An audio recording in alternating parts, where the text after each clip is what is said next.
Parsha Ki Tavo is the parsha of the Teichacha, very, very long and intricate list of klalos. Chas v'shalom will come befall the nation, befall every person who doesn't follow the mitzvahs, who doesn't listen to the voice of HaKadosh Baruch Hu. Vayim lo yisishma b'kol Hashem Elokecha lishma v'lasis es kol mitzvaysav v'chukaysav.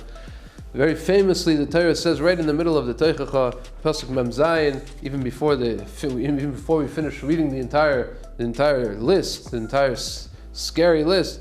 Ubo alecha kol klalos ha'elu pasuk mem heim above mem zayin. Why are all these curses going to come upon you? Tachas hashalei avadus Hashem Elokecha b'simcha u'b'tuv leivav me'roiv kol. This is because you didn't serve Hashem with joy and with gladness of your heart when you had everything. Rashi says right away that when you had everything, you should have appreciated that you have so much and served Hashem with joy. Silas Yisharim, when he talks about the midah of zrizus. So the person has to do mitzvahs, not just do the mitzvahs, but do it with enthusiasm, do it right away, and finish the mitzvah. He talks about the zrizus. He says, how can a person come to the midah of zrizus? How can a person come to serve Hashem in such a way?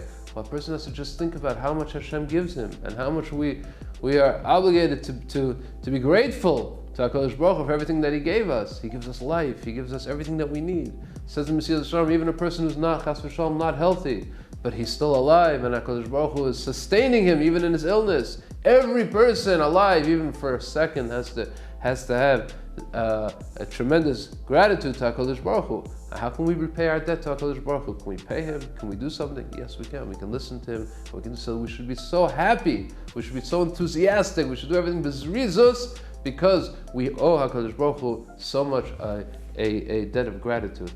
That's the simple explanation of the pasuk, but obviously here lies also a deeper idea that by not serving HaKadosh Baruch Hu with joy, even if we do serve Hashem and we do all the mitzvahs, but we don't do it with joy, that alone can chas v'shalom lead to all the klalos and the entire list of all the terrible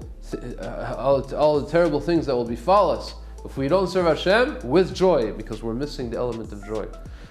Rav Dessler in Michnah Eliyahu Chelek Hey, he brings from the Alter of Kelm, brings two mishalim to explain this point. What is so terrible about a person who serves Hashem but he doesn't serve Hashem with joy? It says the Alter of Kelm, imagine a person buys a new home, a new car, new clothing, something new. He's very, very excited about it. He has now an opportunity to use something, some sort of luxury item that he didn't have before, and he'll be very, very happy. He has to make a bracha shechiyanu.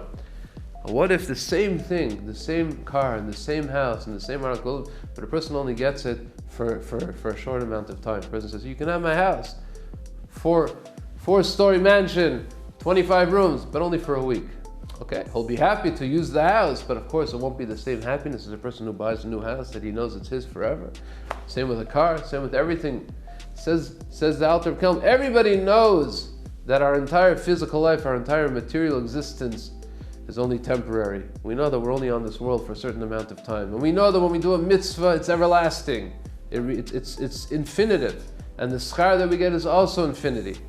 But somehow, when we do a mitzvah, we do it without the proper enthusiasm. And when we occupy ourselves with the pursuits of the material pursuits, we're much more excited. That's a very big problem, says the Alter of Kelm. That shows not only that we're missing the joy in doing the mitzvahs, but that the approach to avodas Hashem is completely flawed. Same thing says the Alter of Kelm. Another mashal, imagine an old and tired man who's bedridden, and we offer him a certain medicine. I say, if you take this pill, you'll feel like a 15-year-old. You'll have all your strength back. Of course, who wouldn't be so happy to take this pill? We get this pill every single day, multiple times every day. This is what gives us life. We know it. We know it in our minds, but we don't feel it when we come and do the mitzvahs. So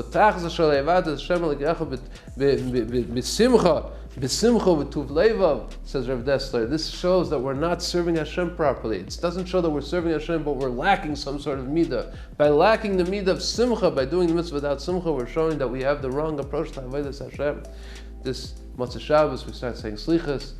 Sephardic Jews are already saying it for a few weeks. We're starting to say slichas, and it's dawning upon us that we're very, very close to the Yimei Hadin, the awesome days, and the scary days, and it brings some people to depression. It brings some people, they can't handle it. Oh no, what's going to happen? The Yom Hadin, And we're missing the most important element, the element of simcha. We should realize how fortunate we are that we can come close to Hashem in such a paramount way through the month of Elul, through the Yimei Adin, through the Yimei Aseret, Yimei Tshuva. They're days of simcha. Of course, they're serious days. They're days that we have to seriously introspection and tshuva, but it should all be done with simcha, uvetuv leiv. Good Shabbos.